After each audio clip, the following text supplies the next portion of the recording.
हरे कृष्णा। स्वागत है आपका जीवन अमृत चैनल पर। यह है वह पवित्र स्थान जहाँ भक्ति का प्रवाह कभी रुकता नहीं, जहाँ हर कथा, हर आरती और हर व्रत हमें ईश्वर से जोड़ता है। यहाँ हम सुनते हैं देवी देवताओं की महिमा, पवित्र व्रत कथाएं और आध्यात्मिक ज्ञान के अमृत शब्द। आइए भक्ति के इस सागर में डूब जाएं और पाएं आस्था, शांति और सकारात्मक ऊर्जा का अनमोल संगम। जीवन अमृत चैनल, भक्ति का हर पल। तो इसे लाइक, शेयर एंड सब्सक्राइब करें ताकि हर नया भक्ति संदेश सबसे पहले आप तक पहुंचे। आज हम प्रस्तुत कर रहे हैं मार्गशीर्ष महात्म कथा का तृतीय अध्याय। मार्गशीर्ष मास स्वयं भगवान श्री कृष्ण का प्रिय महीना माना गया है। इस पवित्र मास में की गई पूजा, व्रत और दान से अनंत पुण्य की प्राप्ति होती है। इस अध्याय में हम जानेंगे कि कैसे प्रभु के नाम स्मरण और सत्य आचरण से मनुष्य अपने जीवन की सभी कलेशों से मुक्त हो सकता है। मार्गशीर्ष मास के इस पावन अवसर पर आप सभी को जीवन अमृत की ओर से हार्दिक शुभकामनाएं। आपका जीवन धर्म, शांति और समृद्धि से पूर्ण हो। मार्गशीर्ष मास का तृतीय अध्याय, जिसकी कथा अत्यंत पवित्र, रहस्यमयी और मोक्ष प्रदान करने वाली है। यह कथा हमें ज्ञान देती है कि व्रत और स्नान जैसे धर्म कर्म केवल बाहरी कर्म नहीं है, बल्कि ये हमारे आंतरिक शुद्धि और मोक्ष का मार्ग भी है।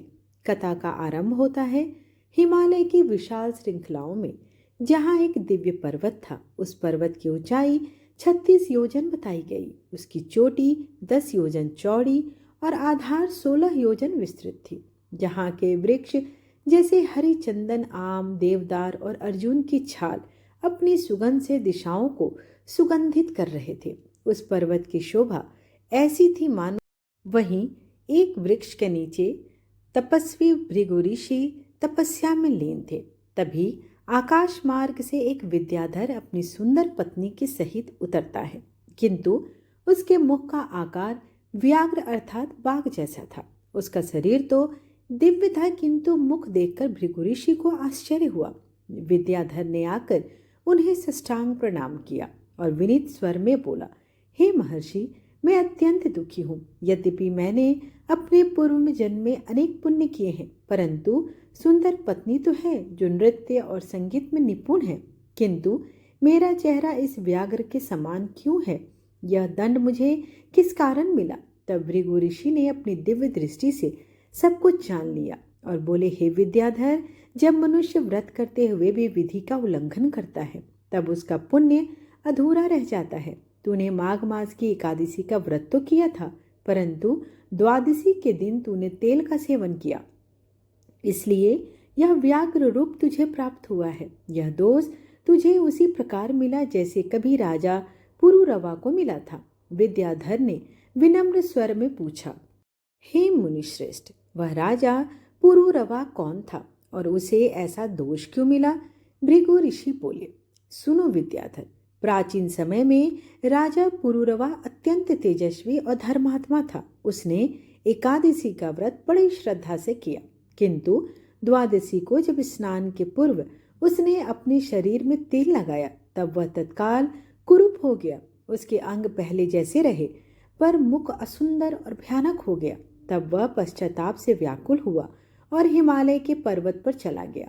वहां उसने 3 महीने तक घोर तपस्या की, न भोजन किया न जल पिया, केवल बर्फ की ठंडक में बैठा रहा। तब भगवान विष्णु उसकी कठिन भक्ति देखकर प्रसन्न हुए और माघ मास की शुक्ल एकादशी को उन्होंने अपने शंख से निकले पवित्र जल द्वारा पुरुरवा को स्नान कराया, जिससे वह पुनः अपने दिव्य रूप में लौट आया। इसी प्रकार तेरा भी दोष दूर होगा यदि तू उसी माघ मास में स्नान और व्रत करेगा। विद्याधर ने हाथ जोड़कर कहा, हे मुनिवर, कृपया कर मुझे सब कुछ विस्तार से बताएं। वह स्थान कौन सा है जहां मुझे स्नान करना चाहिए और यह विधि क्या है? भृगु ऋषि बोले, हे विद्याधर, माघ मास के समय हेमकूट नामक नदी पर स्नान करो। वह नदी देवताओं और सिद्धों और ऋषियों का निवास स्थान है। वहां के जल में स्नान करने से मनुष्य के समस्त पाप नष्ट हो जाते हैं। पौष शुक्ल एकादशी से प्रारंभ करके तू संपूर्ण मास व्रत कर। भूमि पर शयन करो, जितेंद्रिय रह, दिन में 3 बार स्नान कर और निराहार रहकर भगवान विष्णु और भगवान शिव का ध्यान करो। भोजन और भोग त्याग कर यदि तू यह व्रत करेगा तो तेरी कुरूपता अवश्य ही मिट जाएगी और तेरा मुख देव के समान हो जाएगा। विद्याधर ने श्रद्धा पूर्वक सिर झुकाकर अपनी पत्नी सहित उसी स्थान पर गया जहां भृगु ऋषि ने बताया था। उसने माघ मास के समस्त दिनों में नियम पूर्वक स्नान किया, व्रत किया, ध्यान किया और भक्ति में लीन रहकर भजन कीर्तन किया। धीरे धीरे उसका व्याघ्र रूप लुप्त होने लगा और अंततः उसका चेहरा तेजस्वी और सुंदर हो गया। उसकी पत्नी भी अत्यंत प्रसन्न हुई। दोनों ने मिलकर भगवान विष्णु और महर्षि भृगु का आभार व्यक्त किया और कहा, हे ऋषिवर, आपके उपदेश से आज हमारा जीवन धन्य हो गया। अब हम सदैव धर्म और संयम के मार्ग पर चलेंगे। भृगु ऋषि ने उन्हें आशीर्वाद दिया और बोले, हे पुत्र, अब तुम दोनों देवता तुल्य बनकर दिव्य लोक में निवास करोगे। ऐसा कहकर उन्होंने पुनः अपनी ध्यान अवस्था धारण की।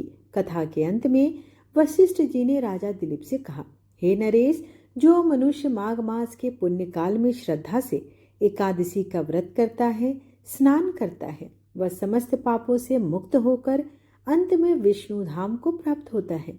इस कथा से हमें यह शिक्षा मिलती है कि धर्म का पालन केवल कर्म से नहीं अपितु भावना और विधि से करनी चाहिए।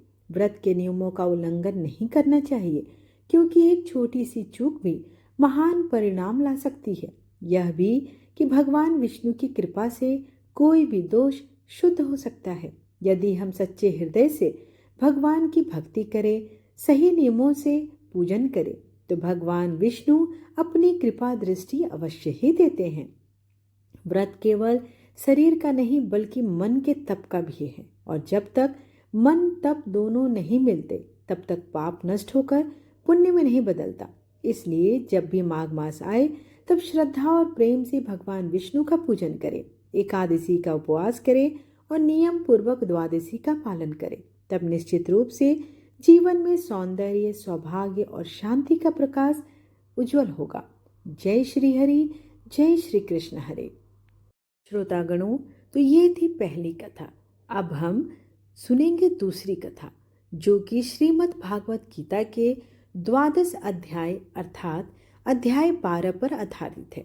मार्गशीर्ष मास, जिसे अघन मास भी कहा जाता है, भगवान श्री कृष्ण का प्रिय मास है। इसी मास के शुक्ल पक्ष की एकादशी को भगवान श्री कृष्ण ने कुरुक्षेत्र के युद्ध भूमि में अर्जुन को भगवत गीता का उपदेश दिया था। यह दिन गीता जयंती के रूप में मनाया जाता है। ऐसा कहा जाता है कि जो भी भक्त इस मास में गीता के भक्ति योग अध्याय का पाठ करते हैं, उसे वही ज्ञान, वही शांति और वही ईश्वर दर्शन की अनुभूति होती है जो उस समय अर्जुन को प्राप्त हुई थी। कथा की शुरुआत होती है कुरुक्षेत्र के युद्ध क्षेत्र से। चारों ओर शंख बज उठे थे, सेनाएं सज चुकी थी। अर्जुन अपने सारथी श्री कृष्ण से कहते हैं, हे माधव, हे त्रिपुरारी, मेरे सामने अपने ही बंधु बांधव खड़े हैं, इनमें युद्ध कैसे करूं? तब भगवान श्री कृष्ण ने मुस्कुराकर कहा, अर्जुन, तुम मेरे प्रिय हो और मैं तुम्हें ज्ञान देता हूँ जिससे तुम समस्त संशयों से मुक्त हो जाओगे। यही वह क्षण था जब भक्ति योग का दिव्य उपदेश प्रारंभ हुआ। श्री कृष्ण बोले, जो अपना मन मुझ में लगाकर नित्य योग युक्त होकर श्रद्धा से मेरी उपासना करते हैं, वे मुझे अत्यंत प्रिय हैं। यह सुनकर अर्जुन ने प्रश्न किया, हे जनार्दन, वे भक्त श्रेष्ठ हैं जो आपके साकार रूप की उपासना करते हैं, या वे जो निराकार ब्रह्म का ध्यान करते हैं? श्री कृष्ण ने उत्तर दिया, दोनों मार्ग श्रेष्ठ हैं, परंतु जो मन में मुझ में लीन होता है, मेरा स्मरण करता है और मेरे नाम में अपना प्राण अर्पण करता है, वही सबसे श्रेष्ठ है। भगवान आगे कहते हैं, जो द्वेष रहित है, जो सब प्राणियों से प्रेम करता है, अहंकार रहित है, दूसरों को क्षमा करने वाला है, जो सुख दुख में समान रहता है और जिसने मन व बुद्धि मुझ में अर्पित कर दी है, वह मुझे अत्यंत प्रिय है। इस प्रकार श्री कृष्ण ने सच्चे भक्त के लक्षण बताए। दया, विनम्रता, शांति, सहनशीलता और समर्पण। वे कहते हैं, जो मेरे नाम का जाप करता है, जो जीवन के हर कार्य को मुझे अर्पण समझकर करता है, वह मेरा प्रिय है। कथा के अनुसार जब अर्जुन ने यह उपदेश सुना तो उसकी आंखों में अश्रु की धाराएं बहने लगी। उसने कहा, हे प्रभु, मैं अब जान गया हूँ कि सच्ची भक्ति युद्ध जीतने में नहीं, बल्कि अपने भीतर के मोह और भय पर विजय पाने में है। श्री कृष्ण ने मुस्कुराते हुए कहा, हे पार्थ, जिसने अपने मन को मुझ में स्थिर किया, उसने सब कुछ पा लिया। जो इस धर्मामृत का पालन करता है, वह भक्त मुझे अत्यंत प्रिय है। कथा के अनुसार उसी समय आकाश से दिव्य पुष्पों की वर्षा हुई और कुरुक्षेत्र का वातावरण शांति में बदल गया। ब्रह्मा, शिव, नारद और समस्त देवता श्री कृष्ण की वाणी सुनने के लिए वहां उपस्थित हुए। सबने कहा, यह उपदेश केवल अर्जुन के लिए नहीं, संपूर्ण मानवता के लिए है। इस कथा से यह स्पष्ट होता है कि मार्गशीर्ष मास में भक्ति योग का पाठ केवल एक अनुष्ठान नहीं, बल्कि आत्मा का परमात्मा से मिलन करने का एक साधन मात्र है। इस मास में प्रातःकाल स्नान कर, शुद्ध वस्त्र पहनकर भगवान श्री कृष्ण के समक्ष दीपक जलाना चाहिए और ओम नमो भगवते वासुदेवाय का जप करना चाहिए और गीता का अध्याय 12 भक्ति योग का पाठ करना चाहिए। पाठ समाप्ति पर गीता की आरती गाई जाती है। गीता जयंती मंगला, श्री कृष्ण भगवान की जय।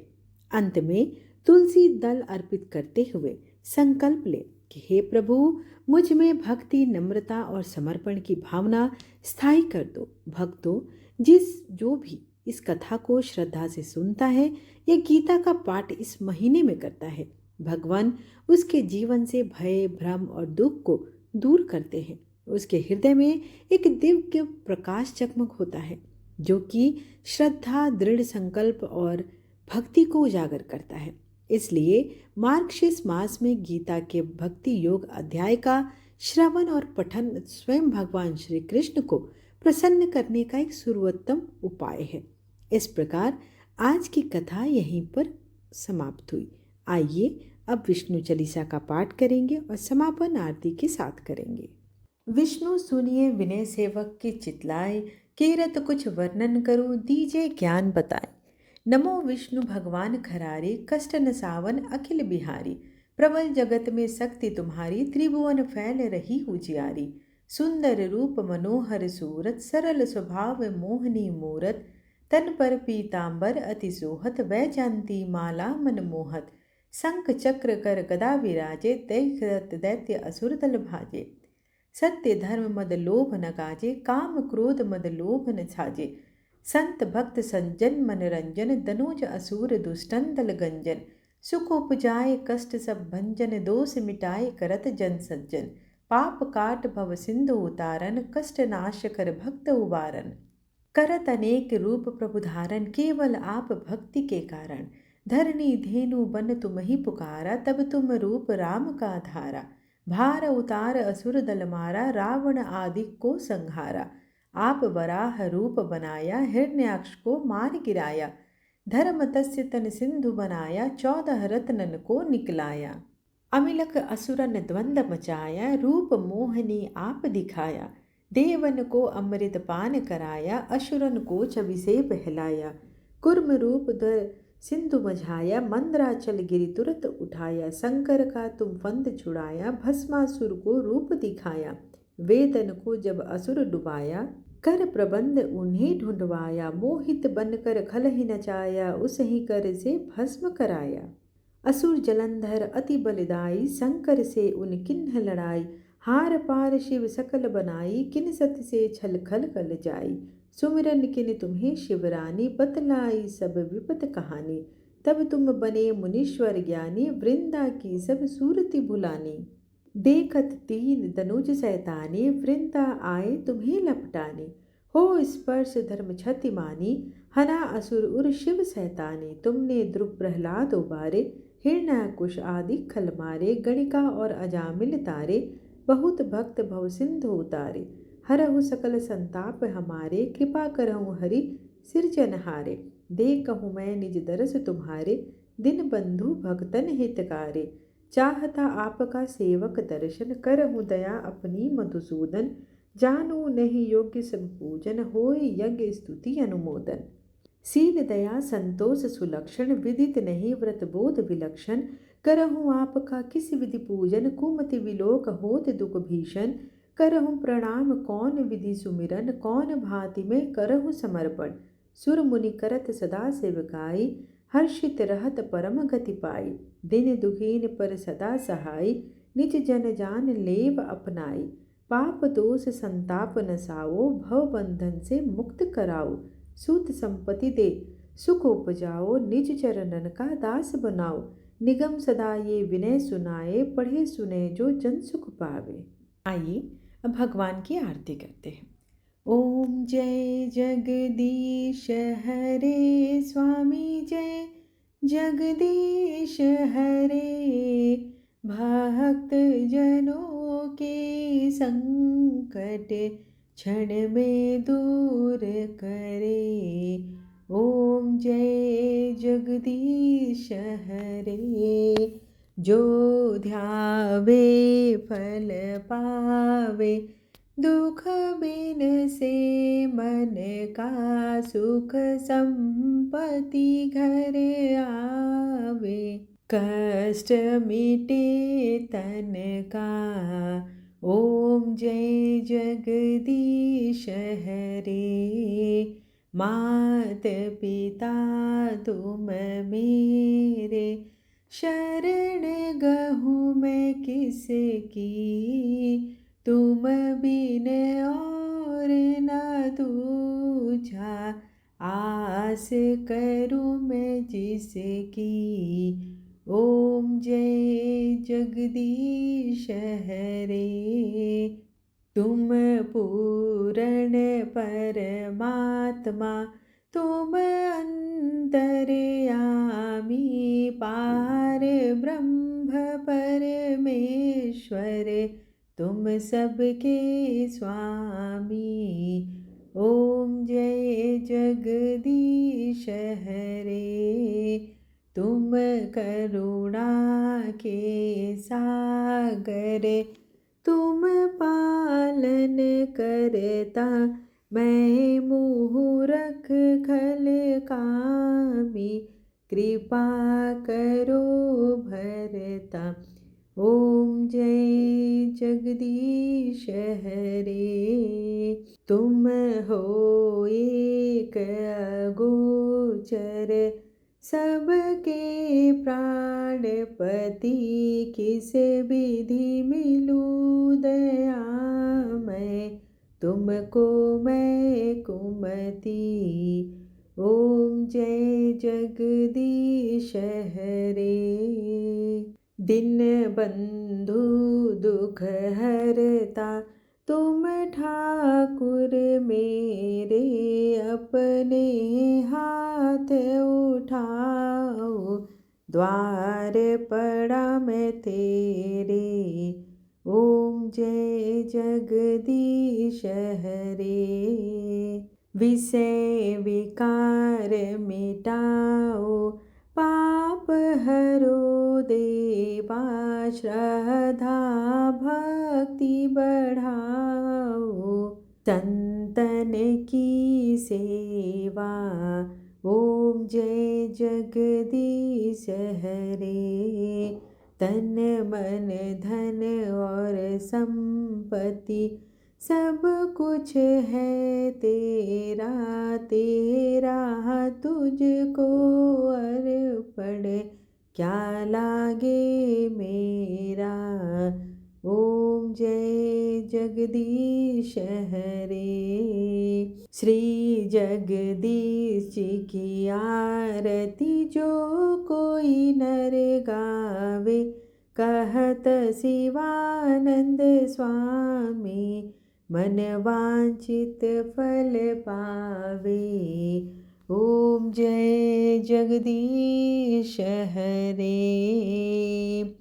त्वमेव माता च पिता, त्वमेव त्वमेव बन्धु च सखा त्वमेव त्वमेव विद्या द्रविणं त्वमेव त्वमेव सर्वं मम देव देव। आरतीं समर्पयामि विष्णुदेवताय नमो नमः। आशा करती हूँ कि आपको आज की कथा और आरती पसंद आई हो। वीडियो पसंद आए तो चैनल को लाइक शेयर एंड सब्सक्राइब करना बिल्कुल ना भूलें। धन्यवाद।